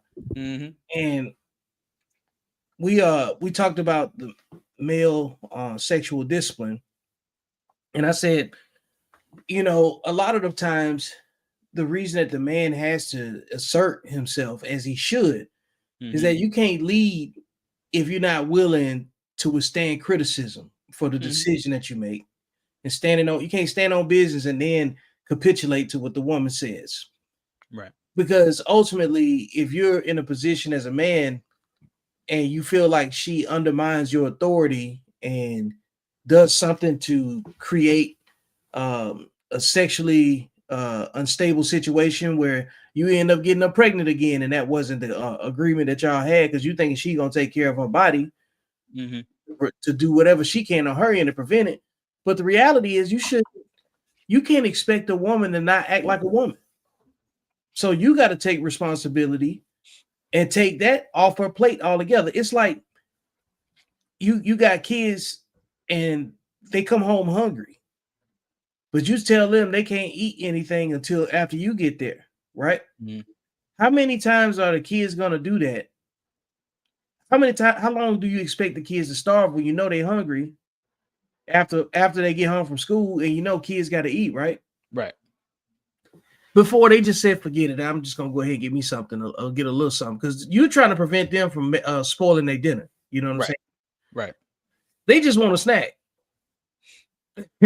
But until you either decide to cook earlier and give them access to the food sooner so they ain't gotta starve, or you know what I'm saying, or prep their meals or something like that, eventually gonna eat something, right?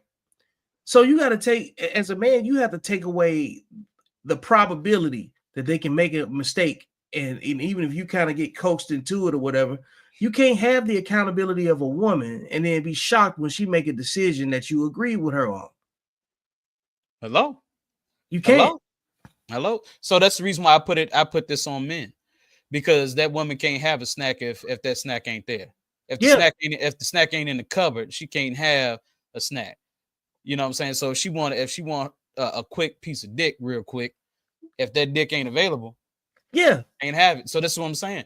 Men have to be trained as young boys at a very early age to say, save yourself. Just like we tell these little girls to save themselves. Don't hold one accountable. Don't hold the little girls and the women accountable for their shit if you ain't gonna tell the little boys to be accountable for their shit. Because the little boy got a nut sack full of sperm. You feel what I'm saying? Mm-hmm. And they can make a lot happen with that nut sack full. They can get a chick pregnant on Monday. They can get a chick pregnant on Tuesday, Wednesday, Thursday, Friday, Saturday, and Sunday. They can populate a fucking city in a year. In a year. You know what I'm saying? They can populate a city in a year. A woman can't do that. Yep. So who's more responsible for the outcome that we have in our community right now? Is it men or women? It's actually men. Honestly, because we have more, because we can create at a much faster rate than women. How many men do you know out here have babies by 3 different baby mamas, and all them women were carrying within the same year of each other? He had Von Shea in February. He had Tay Pre in March, and he had Ray Ray in April. Mm-hmm. You feel what I'm saying? That you got to get what I'm saying on that. Men can produce much faster with more people than women. Well, if a man chose to have sex every day with a different woman who was he could have 7 different. He could have a baby cooking in 7 different women in less than a week's time. Well, here's what I want to add some clarity though, right? Because you're looking at it from the potential, because it does happen. You know, most men don't have children. The men that do fit the behavior you're talking about, they less than 20%. Those are the degenerates, right? That we're talking about that do that. They weren't taught anything. They weren't taught anything. And the thing is, just like shout out to Tiffany, Galloway that was on my show. Hey, not to put up this comment that Sydney just put up right here. Refuse to be honest about how we judge this right here, Sydney. Yeah. This right here. Can I speak on this, brother? Go for it. Yeah, go for it. Refuse to be honest about how we judge men based on their body count, sister. Y'all need to judge men on a body count how we judge y'all. Yep. The exact same. I've been saying it. Way. Don't look at a man. How many women you slept with, brother? 20. The fuck out my face. How many women you slept with, brother? 30. Definitely get the fuck out of my face. How many babies you got? 3. How many different baby mamas? 3. The fuck out my face. You are absolutely correct, Sydney, in saying what you're saying. Black women need to judge black men the same exact way. The same exact way. Now, she left another comment on it. She said, women of value do that. She is correct. Women of value do that. And then you have these ignorant niggas that will say, oh, she too choosy. She too picky. Why? Because you got 5 different babies by 3 different mamas. She too choosy, she too picky. Nigga, would you date a woman with 3 different kids by 3 different men? Of course you wouldn't. So why are you judging her and saying she too picky, she too choosy? Especially if she ain't got no kid and she's doing well in life. She's a high value woman. And she needs to be treated just like a high value man.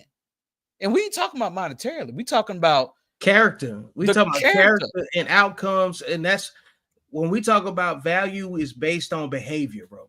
Right. And the only outcomes that you know that you can gauge people by if they have children is their children. Is their behavior of their children. Mm-hmm. You can, because you can put on a mask all you want to, but your children behave the way that you behave. Mm-hmm. Absolutely. Now she said that I put this one up right here. We do. Black men are attracted. I want to read that. Yep. So she said we do. Black men are attracted to hoes. How many wives are even allowed to be a part of the conversation? They aren't. The only women men are speaking of are hoes. Okay. So this is the 20% that Vic is talking about. Yep. Those black men that are attracted to hoes. Mm-hmm. You know, because as a married man that's got sexual partners in his life. Okay. Now you can say, Kev, you don't look like Shamar Moore. You don't look like Chris Brown. You ain't the cutest motherfucker. Yeah, look. Average looking brothers like myself can get pussy. Yep. It's a lot of average looking women out here that you can get pussy from.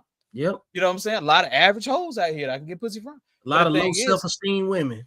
Absolutely. So the thing is that black men, correct that a little bit, sister. Black men aren't attracted to hoes. The degenerate, loud minority are attracted to the hoes. Sexually undisciplined men and the sexually undisciplined women that birthed them and raised them are from the same dating pool.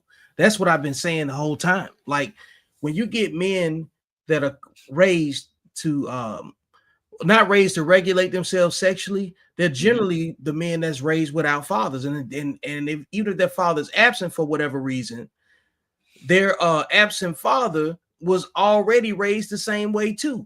So by default, where Sydney says this right here, by default, men are attached to hoes because they mamas are hoes. so they get raised by them. You know what I'm saying? That's why they like them. Because why else would you be attacked? Like if your mama was a sexually disciplined woman and she didn't do no wild stuff on your daddy or whatever, and you That's saw my mother. That's my mother. You're not attracted to to a sexually undisciplined woman. You know what I'm saying? She a huge red flag. Amber Rose can drop out the sky twerking in front of you right now. You're gonna call the police. Yeah, hey, this bitch is out here naked twerking in front of my damn house. What the hell going on, right? Yeah. Like, what the hell going on here? I'm not attracted to that. Because I am not a proponent of the narrative when they say all men cheat and all that stuff. No, you know what? If all men cheat, then all women are side chicks. Because who do men cheat with? I don't have that kind of time. My time is too valuable to run up behind degenerate, low self-esteem, you know what I'm saying, poor breeding partner women. This brother Jerome on this comment right here, he said go ahead, put that. He said, she's right, I must be accountable, call me out. Okay. so here you go, Jerome. I mean, the thing is hey, no judgment here. The thing is that your life story, you know, made you into that person that you are. So if you are attracted to hoes, then your life story made you the person that you are. So it's not up to me to judge you and say, man, you're a fucked up individual. No, I'm not gonna say you're a fucked up individual. Is your mind a little warped right now? Right, it is, because of your experience in life. I didn't have that same experience as you.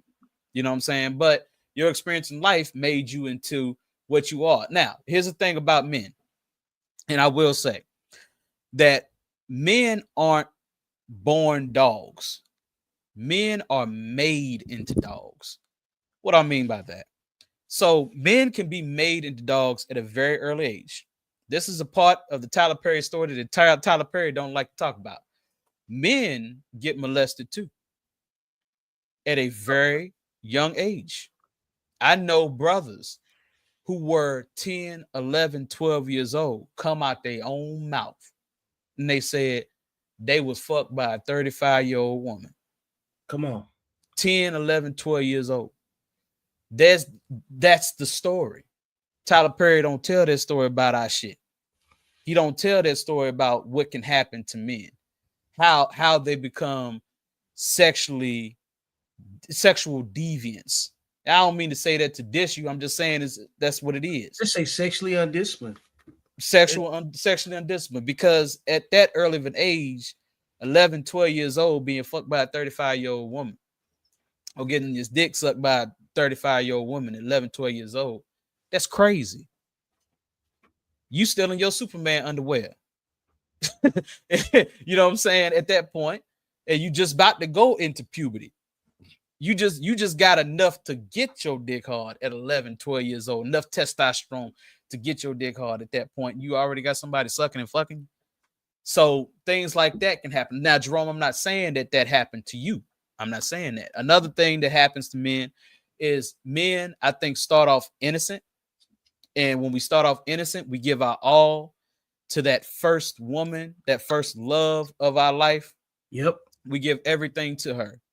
And we say, this is what I want to do as a man because I was taught or I heard that marriage was the right way to go. I want to marry this woman. This first one that I ever laid down with, that I had sex with. I want to marry this woman. And what happens is that woman ends up fucking around on that man. And from there, that dog is born. That's where future come from. Right. That's where future come from. You know what I'm saying? Exceptional. You know what I'm saying? So at the end of the day, that's where future comes from. You know, so at the end of the day, like, men aren't born dogs, men are made dogs. They made dogs. So you've had these women that have either taken advantage of these boys when they were younger, or been groomed, or you have men who became young men who entrusted this woman that they wanted to marry, that they wanted to be with for their whole life, and she did him dirty. And if after that happens, if a man don't do self-study, and I'm talking about stay away from women altogether for about 2 or 3 years and just say, okay, let me study myself and why this happened to me. Was this on me? Is this something that I did, or is this something that she was inevitably going to do anyway? You know what I'm saying? Because a lot of times us men take the blame for something that a woman did, you know what I'm saying, to us. We say, okay, well, she cheated on me. What did I do wrong to cause her to cheat on me?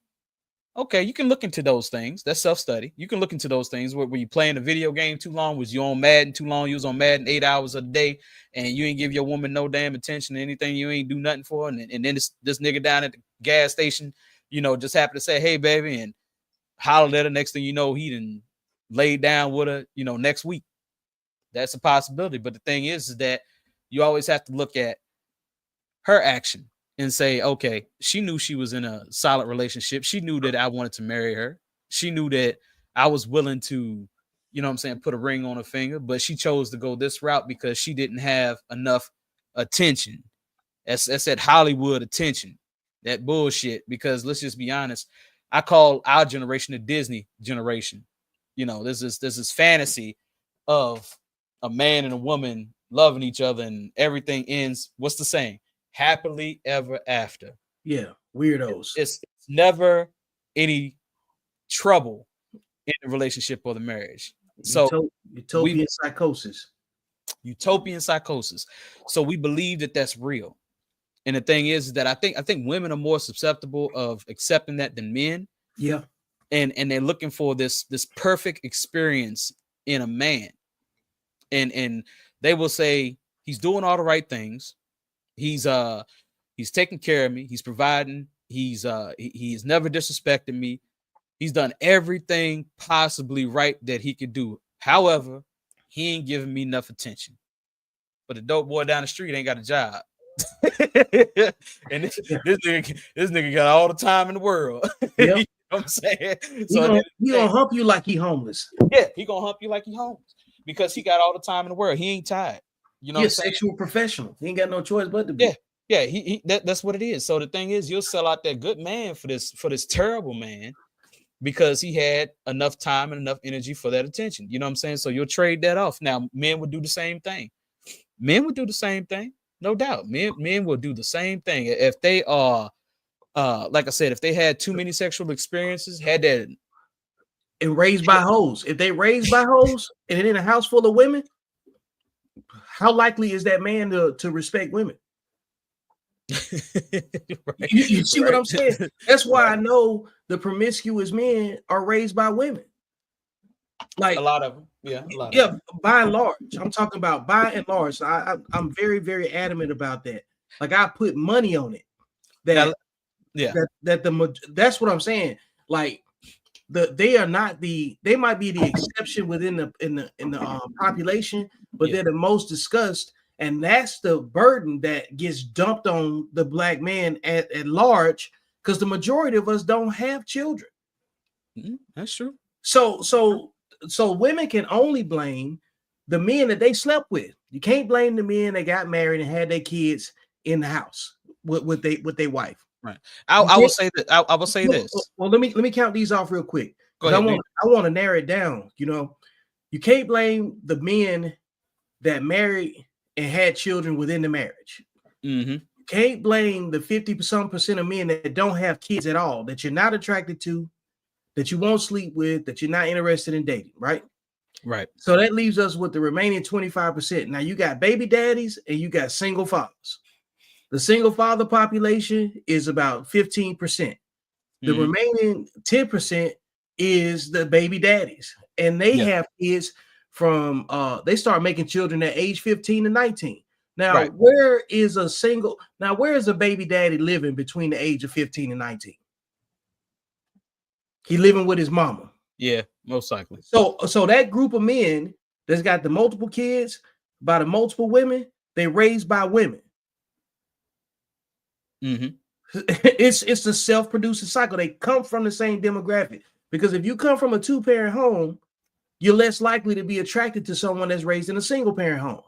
We're not saying it don't happen, but by and large, the majority of compatibility is not there. But if you got a bunch of dudes that all live in the same neighborhood, and they all got mamas that's also hoes, and they got sisters that's hoes, they got aunts that's hoes, the likelihood of those men being hoes or either putting on a skirt or doing both or humping both men and women is a whole lot higher. Yeah, it's definitely higher. And then and that's why the gays and the gangsters end up in the same penitentiary. And they come from the same neighborhood. They go to the same schools and they keep on humping on each other. I got you. And I can kind of give you a definitive example of that is I had both mom and dad at home. And even in my father's mistake, let me repeat that, even in my father's mistake, it made me into a better man. Yep. And it made me into a man that did not want to go out here and have promiscuous sex with a whole lot of women, because my father cheated on my mother. And through seeing the pain and the breakdown, it corrected you of my mother's whole personality, it said to myself, I don't never want to break a woman like that. I said to myself, I don't never want to break a woman like that. It went through my brother too, because my brother's a good man. You know what I'm saying? So at the end of the day, like we saw it. We learned from our father's mistake. Yep. And said he didn't even have to say nothing. It's just a mistake. You just had to respect your dad enough to say, yo, he made a mistake. I got to respect his mistake. He fucked up. He fucked up. So at the end of the day, we're going to break that chain right now. And that's what it was to me and my brother. We're going to break that chain right now. We not going to carry on like my pops did, because that cost a lot. Yep. You know what I'm saying? There's a lot of cost behind that. You know what I'm saying?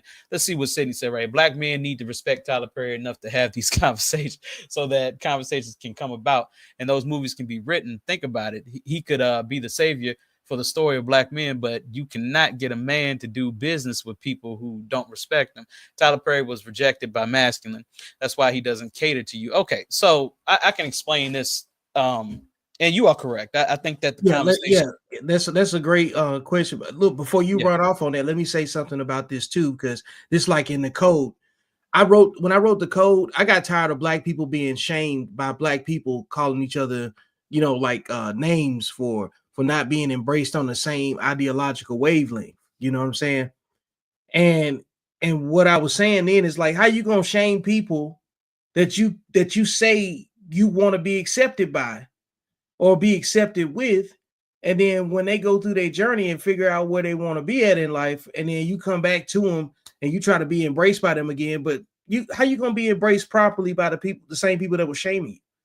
You can't have it both ways. So I like what Sydney's saying on that, and in regards to that, I know exactly where she's going with this. You just can't disrespect people that you want help and support from. You can't have it both ways, But go ahead, Cavi, run off on that.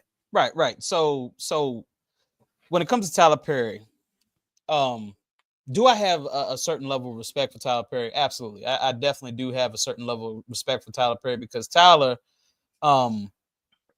created something beautiful, out of his struggle. You're talking about a man coming from homelessness to becoming a multi-billionaire, right? So he's very powerful in that, what I'm saying? Made his own studio, did all those great things. So I have to have a certain amount of respect and love for Tyler for that.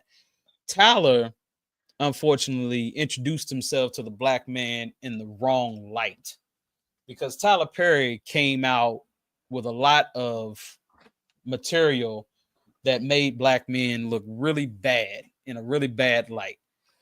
So that's where that whole beef came about. I think Tyler tried to repair that. He did. With the movie Temptation, because Temptation was showing the negative side of what women could do because of temptation. It didn't do so well with women. So Tyler says to himself, well, I built this $1 billion industry or this $1 billion business out of catering to women and their pain and their trauma. So perhaps let me go back to how I built this thing. He was in the right direction because I know a lot of men that watched that movie Temptation and they were like, damn, finally, bro, like you finally showed our side and our pain. The good man, the righteous man that was taking care of his woman, taking care of his wife, but that wasn't enough. It didn't have enough attention. It wasn't enough excitement. So she had to go after the bad boy with a little dough, had a little money to spend on her, could take her to trips, had some time, and she sacrificed her whole life, for that. So at the end of the day, he did try to go into that direction, but I do understand from a business perspective of saying, you know what, this is not my money maker. Let me go ahead and go back to what I had before. Damn, I done went dark. My damn lightning ran out of battery. Oh, man. Yeah. Like that was a great observation though by Sydney, because are we gonna, so let's just say Tyler decides, hey, I want to mend my connection with black men, Mm-hmm. Do you think I think black men would embrace me if he put the right product out? I think they'd give it a shot. Yeah, I think it would. I think they would. I think we would. And he did give it a shot, but like I said, yeah, I think under with the right script, I think it would just take. I think that's all it would take, personally. Right. It's kind of tell the story of both. You know what I'm saying? Because like I said, men go through a whole lot of things too. It's that story that men speak about amongst each other, but we don't speak about with everybody else. You know what I'm saying? So when you have men who've had that experience at an early age of people being molested at a very young age by women or by men, it don't matter how you look at it. You know what I'm saying? That story does need to be told, I think, to kind of even things out, to say, okay, well, you have these. I like how Sydney put it, a little while ago. She said hypersexual, right? Yep.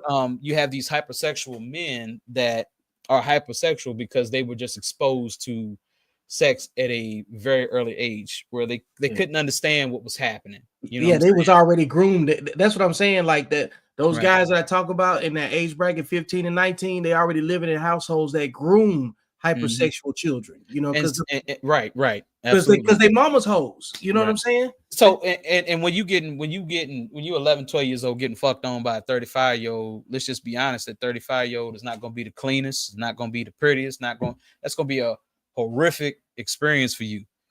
So what does that do to your imagery of black women. It changes the optics completely. It doesn't allow you to see them. You get the unboxed gift out the box from the get-go. It's like opening the gift before Christmas. If you celebrate that, it's like you're not, there's no surprise element. Right. It's just reality for what it is. It's like people take advantage of whatever's available. You know what I'm saying? Right. Because when you are undisciplined, everything's instant gratification driven. Absolutely.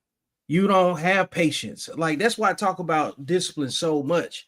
Everything in life that's worth doing, that requires grit, effort, routine, timing, and respectful communication, all comes underneath discipline, the umbrella. The Absolutely. undisciplined person has none of those things, and they get locked up or they go to the cemetery. Mm-hmm. And if they have children, their children inherit their poor discipline. Like, one of the main things we talk about, inheritance of money and assets and all this other stuff, right? We don't have enough generational wealth because we don't have enough 2-parent nuclear homes with enough people to pass down.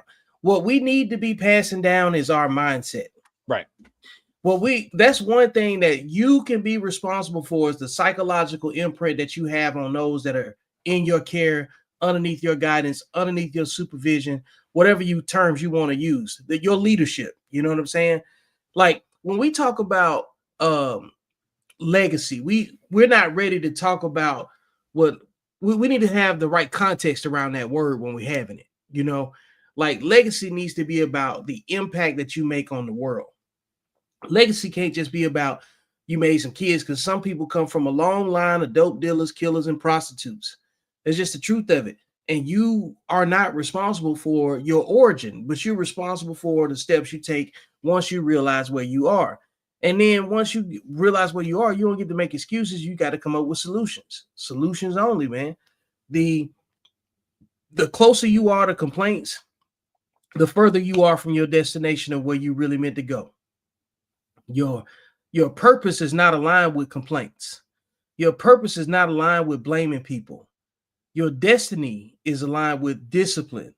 Your goals that you want to accomplish is aligned with discipline, repetition, and doing things in good faith. And what do I mean by doing things in good faith? Not just attempting something and assuming something negative is going to happen. Negative assumptions is aligned with poor emotional discipline. Poor emotional discipline is dangerous for everybody because it gives you license to make guilt-driven decisions, where you don't have no accountability. Instead of, you start using words like, I'm going to try to do it. That's a permission to fail. That's a permission to quit. Mm-hmm. Trying is a permission to quit. But when you say I'm going to do it, there ain't no questions about it. You don't talk about it until it's done. If you say you're going to write a book, don't say I'm going to try to write a book. Say I'm going to write a book. It just like when you say, hey, we need to get on camera, I say, I'm there. You know what I'm saying? You primed the conversation earlier. You know what I'm saying? And if you're going to be available, I'm going to be available. Right. Nothing happens unless you got enough discipline to be where you say you're going to be and do what you say you're going to do. So that's why, like, you got to stop grading people on their potential. You got to grade them on their outcomes. What have they already done? And this is where, like, the sexual discipline piece gets mixed up really bad. You know what I'm saying? Between man and woman. Women grade men on their potential. And then that way they can act shocked when it doesn't work out. Mm-hmm. Men grade women on what they are right in front of them. Oh, she got 3 kids by 3 different dudes. You know what I'm saying? But because that's the only thing that justifies why a man can have three kids by 3 different women and a woman to still want to sleep with him. Because how she thinks she gonna do better than the last guy? Like, come on, man. Like, Nick Cannon got how many different? He got 12 kids with how many different women? Man, it's a lot. So for whatever the number is, what made the woman that signed up last say this is it? Money. We know that. You know what I'm saying? But we just need to be honest about it. You know, like, but there's a broke version of Nick Cannon though. Yeah. What made that woman sign up for that? All right. That one I can't understand. A mental illness. Everything you can't understand is a mental illness. In my opinion, when it come down to just making a self-sabotage. But Sydney, what's the opportunity with the broke dude? Yeah, you got to break that down, sister. So what's the opportunity with a broke dude? Like if you sign up to be baby mama number 5. What's the opportunity? What's the opportunity? If you sign up to be baby mama number 3 to a dude that work, if he work, or if he don't work, or still live at his mama house, or still in conflict with all other, where's the opportunity? If you could potentially be baby mama number 3, 4, 5, or 6, whatever number it is, where's the opportunity in that? Because it's on. Yeah. Well, okay. It's locked in. Yeah. Go ahead. Post that up there so people can see her answer to that. Where's the opportunity? Government assistance. Not anymore. Yeah. Because it. But what the hell, bro? Yo, it can only go so far. Trump and the Republicans said, "Nah, we're not playing that. We got to at least get 20 hours out of you before we get anything." Yeah, I saw that. So like this is why I say low-level learners reproduce with low-level learners and make more low-level learners. That's what sexually undisciplined people do. Right. And the thing is, like when we say low-level learners, I agree with what you're saying. I'm not gonna say that I don't agree with what you're saying, but like I said, I do know those women who got, like I said, master's degrees, and they have produced with low-level learners. So we can't say that a woman. No. Can you say a woman with a master's degree is a low-level learner? Yeah, no, because you gotta break it down. See, low-level learner is about take away everything. We talk about no mastery of your cardinal instincts. Just because you're a high performer and you can follow a syllabus and do what's told to get provision or achieve whatever you want to, that's a choice. We talking about how you show up and function every day without any rules in front of you. How can you obey the laws of the land? You're piss poor at reading the room. You're still a liability. Okay. Like when you see somebody try to go feed chips to a bull, them women be having degrees too and still be getting ran over. I seen one lady get beat to death by a deer. You know what I'm saying? Because like what else explains why a woman with a master's degree can get pregnant by a man that read with his finger on the paper? Bro, I be asking myself, you can't lay down with somebody that got more self-esteem than you. Right. So there's something in that credentialed woman that's still retarded, that she connects with that other guy. You can't only hide so much. And when you're competitive and living in your ego, you are already slow. You already lost. I got you. It's only so long. Those women they call them chameleons.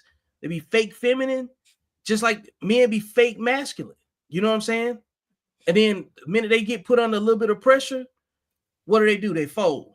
Right. They chasing women. Like you had that group of guys where y'all go out and it's always the one that end up doing something wild with a chick that, you know what I'm saying? And you like, man, you got another one? And then, hey man, this one tripping. Hey, Can you lie and say I'm over there? That's the dude that's got poor sexual discipline. Yeah. And they usually raised by women. Yep. Yeah. I gotta agree with you on that. You know, I mean, like you said, usually, bad software. You would think that a woman raising a boy would definitely teach him to. No, you would think so. Women don't hold each other accountable enough to raise an accountable man behind sexual discipline. I just said you would think so. You would, but there it is. That's that Disney shit. That's that Disney shit. You know what I'm saying? Right. Like they not innocent, man. Right. See, we under the Disney shit is that women don't make mistakes. Mm-hmm. And we got to have all these caveats before we say they dumb sometimes. Right. well, I'm only doing this, and I'm not saying all. No, you're dumb. Look at your outcomes. You know what I'm saying? You make bad decisions, and if you don't say anything directly to it, then the next thing they do, they tone police. Remember, I said the tone policing, right? Well, can you say it like this? No, because I'm not your dad. Right. I'm not your mom. I don't owe you comfort with the truth. Right. You can't tone police the truth. You can be mad about it all you want to. Go to therapy and find out why it upsets you. Because if you don't fit the behavior, then why are you so upset about it?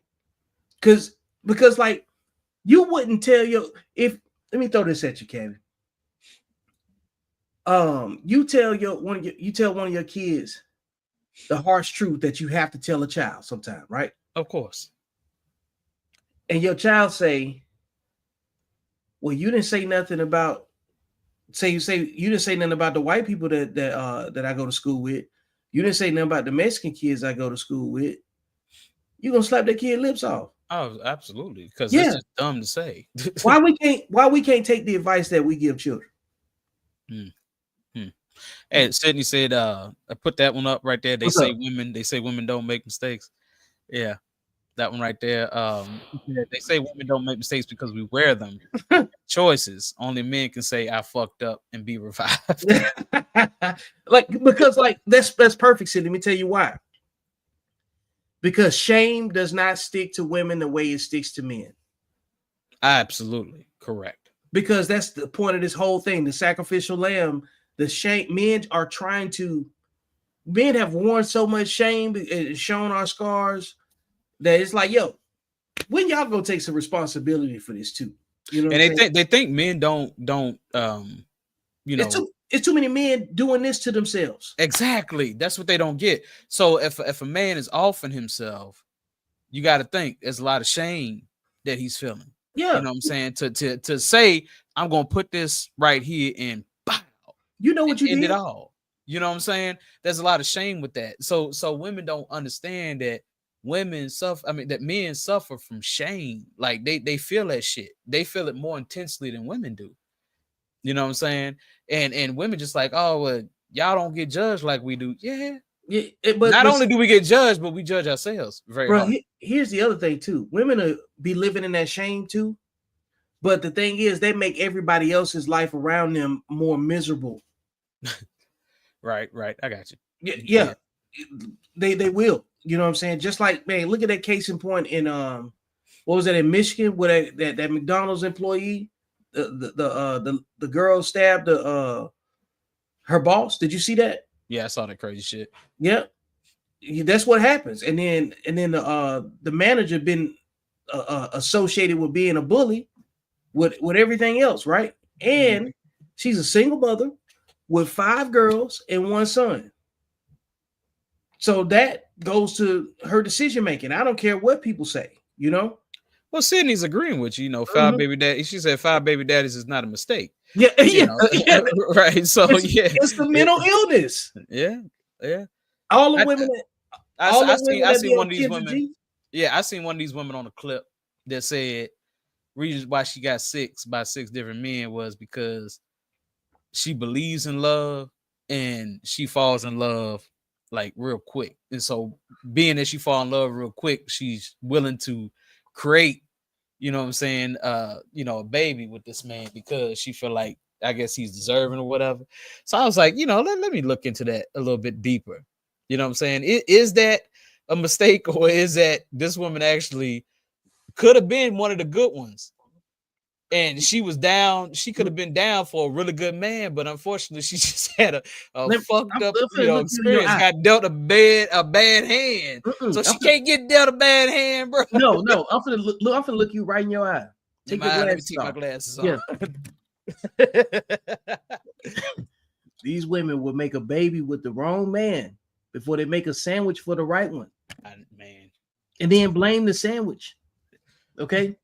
And then on top of that, they'll say, I just love hard. No, you're sexually undisciplined. You are emotionally unregulated. You don't have patience. You don't care about vetting. You're chasing short-term fulfillment, instant gratification, and then throwing it and blaming it on love, treating love like God. Give it to God. You know what I'm saying? Let love do what love do. That's would you give that advice to your child? No, of course not. Of course not. Of course not. You see what I'm saying? And Sydney said this right here. What does it say? Anything of value? Go ahead, pull it up for me, brother. Yeah. And, you know, anything of value and is protected does not want to procreate that freely. The yearning for procreation comes from lack. Okay, speaking from experience. Okay, you know, so you know she cooking. You know, so I guess me, the person that I am, I'm an overthinker. And I'm willing to give everybody the benefit of the doubt of saying, you know, okay, this girl got 6 kids by 6 different baby daddies. And I'm like, okay, what's her story? Because that's always what I always say. Yeah, like, what's her story? Like, where did that come from? You know what I'm saying? Is she just mentally fucked up, or is it? Yeah. You know what I'm saying? Is it really the fact that she loves hard real quick? Because when you're mentally messed up, the only thing that you can tie your hopes and dreams to is hopes and dreams and the intangible. That's why the Disney theory of utopian psychosis, and you know what I'm saying, as far as the term that we're going to use today, it works on people that don't have anything else. Right. I got you. People that have something to lose ain't chasing that type of fulfillment because they realize that you got to set conditions for that feeling to be real. Like that love and discipline. Go ahead. I got 2 minutes on this camera. So that love and discipline is what love is. You know, well, love through discipline and correction and all of that stuff. That's how you display, but your ownership to your situation. But waiting around for somebody to come pick you out, like in a Alicia Keys video or Babyface song, that's the you don't know my You ordered the fish and hot chocolate. You know, fish and hot chocolate. You should have known by that was pretend land shit. You know what I'm saying? Who the hell orders fish, fried fish and hot chocolate? Come on, man, stop this bullshit. Here we go, right here. Sydney with it's spiritual. Yep, hypersexuality. It's a demon. It is. Sexual discipline, starved demon. Demons must procreate to continue. Yeah, absolutely. That's why all those people that's got that possession in their bloodline, they come from the same cloth and they will justify everything. You know what I'm saying? You can't show up today, Cabby, with a side family with 4 or 5 other children from 4 or 5 different women in your family. You can't do that. That's unrealistic, you know. But for some people, that's how the family reunions go. Some people don't even see their other relatives until they get locked up, bro. Yeah, for real. Everybody know somebody that got that story right there. Yeah, you know? I got you. I know you said you got 2 minutes because your camera about to time out. Yeah, that battery about to time out. Yeah, I got it hooked up to the big one too, but it's too. I didn't realize we was talking for 2 hours, bro. Yeah, it went by quick, man. You know. Oh yeah. So, man, anything you want to leave the platform with before we get out of here and shut it down? Just the simple things. Like I said, we need to be teaching these youngins, you know, sexual discipline and the importance of being married, getting married, not holding off marriage because we want to live, you know, because that living is getting us in trouble and it's setting us up for failure. So it's not really living, it's taken away from your life. Yeah. You know what I'm saying? So think about 18 years raising a kid with a significant other, comparatively speaking, to raising a kid for 18 years without a significant other.